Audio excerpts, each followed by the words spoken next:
comes to the 85cc and Super Mini classes, this bike leads the pack. The all-new 2025 GasGas KTM and Husqvarna 85cc platform is purpose-built for racing at the highest level at races like Loretta's, Mini O's, and the Junior World Championships.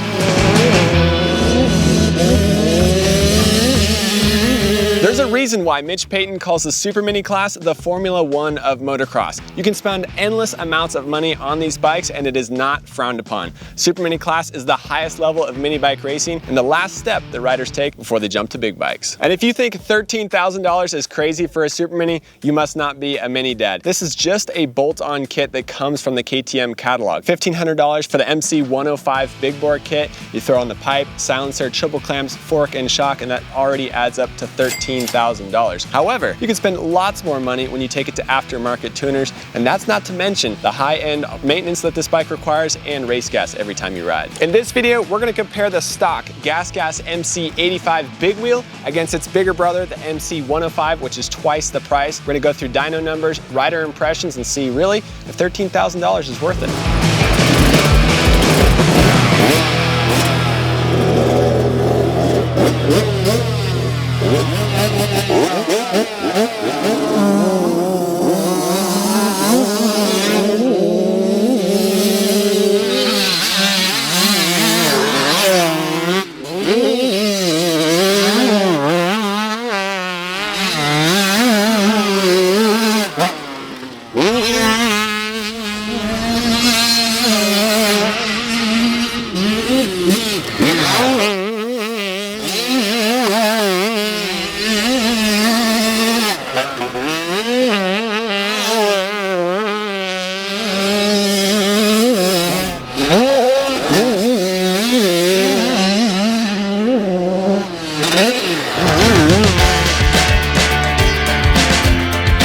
You guys might recognize the name Meineke because Nixon Meineke has been an MX8 test rider for a little over a year now.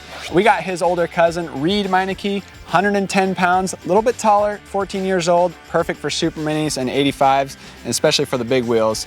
Reed, what do you normally ride? I normally ride a 2024 KTM 85 and 105 Big Wheel. The biggest differences I noticed is definitely handling. I feel like this handles really good compared to the 2024 bikes, and I would definitely suggest it. This is your first time riding the new 2025, so what did you notice the first time you rode it? The first time I rode it, I noticed that it was a lot different than my 2024. I got used to it pretty fast, and the biggest difference I noticed is the ruts, where it tracked to the ruts really good, especially coming in the corners with the braking bumps. I felt it just float right through it. That's cool. Yeah. So also included in this test, we have a Super Mini, a 105, but we also have an 85 Big Wheel with stock suspension on it versus a kit, cone valve forks, the WP Pro component shock on here. The suspension is actually worth more than the engine with the mods, but Reed, you ever ridden with spring forks like this? I have not. I normally ride with air forks. This is definitely a big difference. I feel like even down the downhill, especially at Glen Helen, I feel like you don't get kicked as much and it's a lot easier to ride. Like, you don't get arm pump as much, and coming in the corners, like there's braking bumps, you don't get kicked in the corner,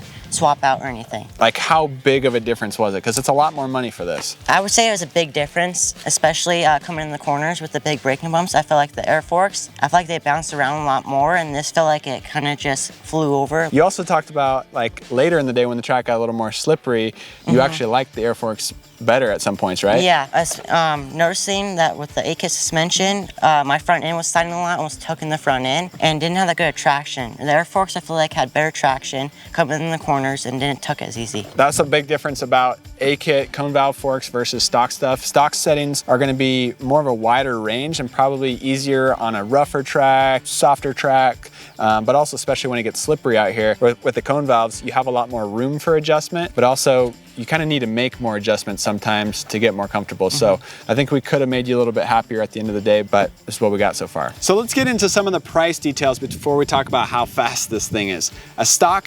MC85 Big Wheel retails for $6,600. $6,500. And we threw $6,500 worth of parts on this thing to make this Supermini as fast as it was. However, the majority of the money was actually spent on the suspension. The forks retail for $2,700. The shock retails for $2,800. Now that's pretty expensive when you compare it to the other mods we made on this bike. The 105cc, now in the Supermini class, you can run up to 112, but a 105 is an easier spot to get to because you don't have to stroke out the engine. You just go bigger bore on the head. It's a top end kit that you can buy from the KTM Power Parts catalog, and it's also a little bit easier to maintain and a little more reliable at that 105cc mark versus the 112 when you have to stroke the engine, move the pin on the piston, and make it a little bit more cc's inside of there. Engine and the power performance parts on here with the FMF Big Bore pipe. FMF makes a Supermini pipe and an 85 pipe, so it's not the same pipe, which is pretty cool that FMF is so detailed and tailored specifically their pipe to the Supermini platform.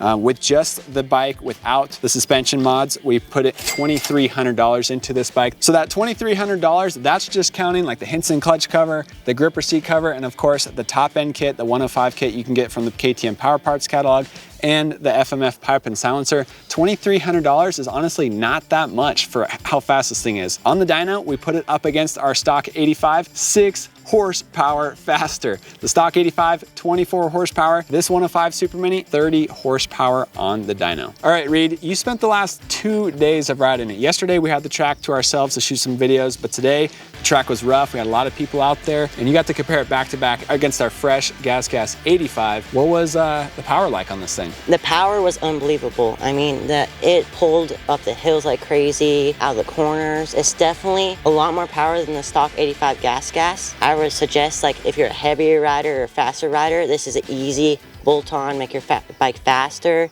and this bike is unbelievable. And you have a 105 that you normally ride. How did this one compare to that? My KTM 105 compared to this they're pretty similar, I would say. This one's just newer, a bunch of new stuff on it, the suspension. But yeah, I'll say they're pretty similar to mine. As far as engine goes? Yes. That's cool. So if you have a keen eye, you might notice the AZ39 logos on here for our buddy Aiden Zing. It was almost exactly a year ago since we tested Aiden's Supermini that he won Loretta's on last year. As you guys know, our good buddy Aiden passed away at the Mammoth Motocross race a couple weeks ago.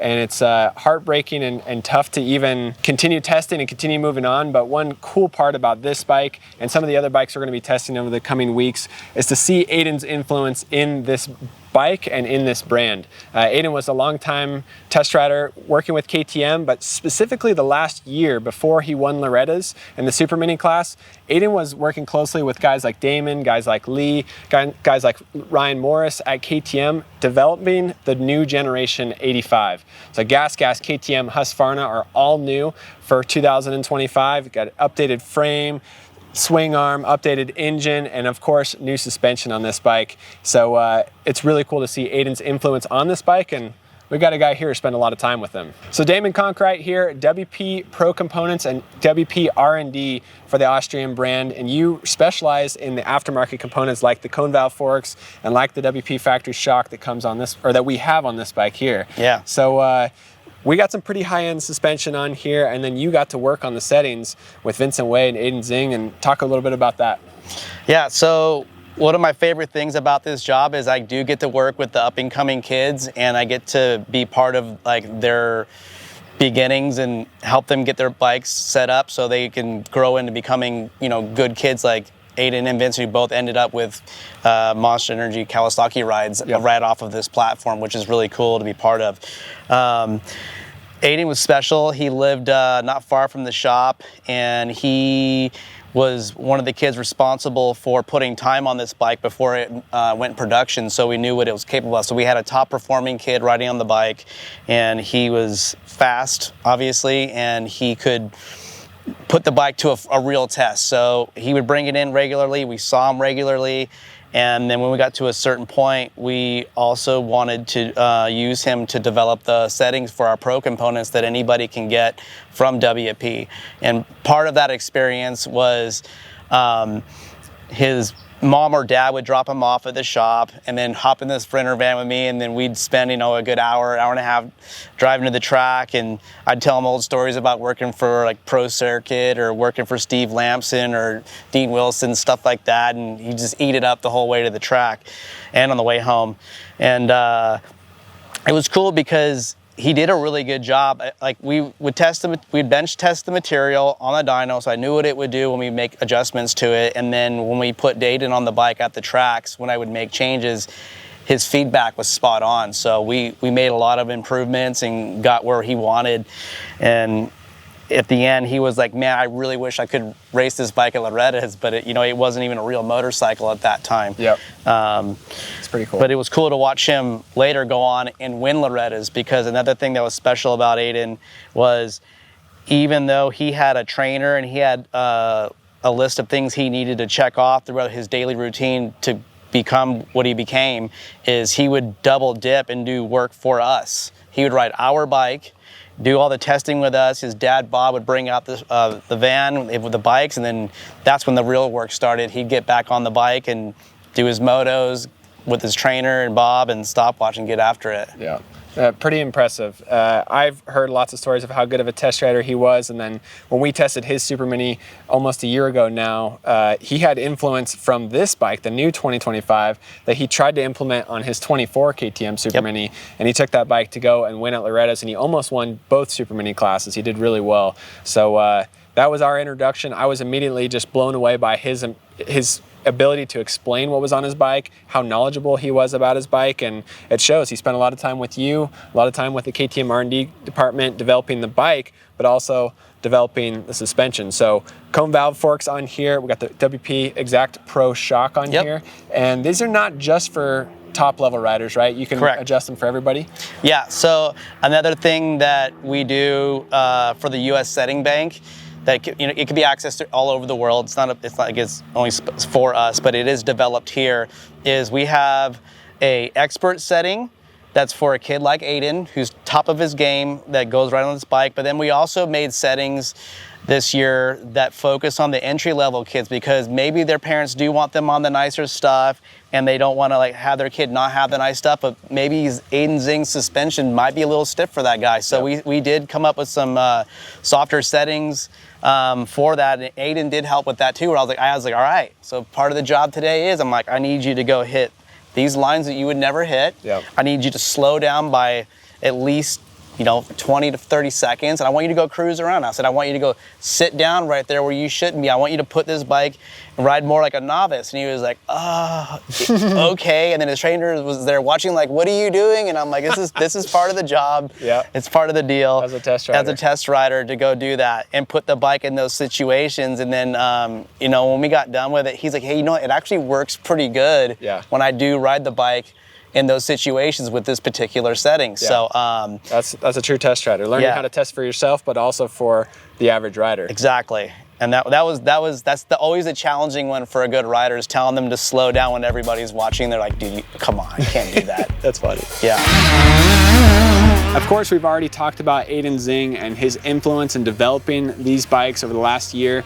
Really cool to see his hand on this bike and how awesome this bike is. Reed, you actually got to race against Aiden quite a bit growing up, and you were telling us a story earlier from Mammoth, right? We were on the start for Mammoth. I think we're on our 85 class. Last year? Yeah, or 2024, I think, yeah. And I was right next to him, and I was in the inside, and he told me, okay, we're both gonna go left, because he didn't want to take me out, which yeah, he's a super nice kid, and Aiden Zing forever. So awesome spending time with Reed the last 2 days. Pretty impressive how far mini bikes have come, and really cool to see the Austrian brands spending more time. GasGas, KTM, Husqvarna developing all new bikes for 2025. So pretty sweet, and we appreciate you guys watching this video. For more details on this bike and others, check out the October issue of Motocross Action Magazine. See you guys at the track.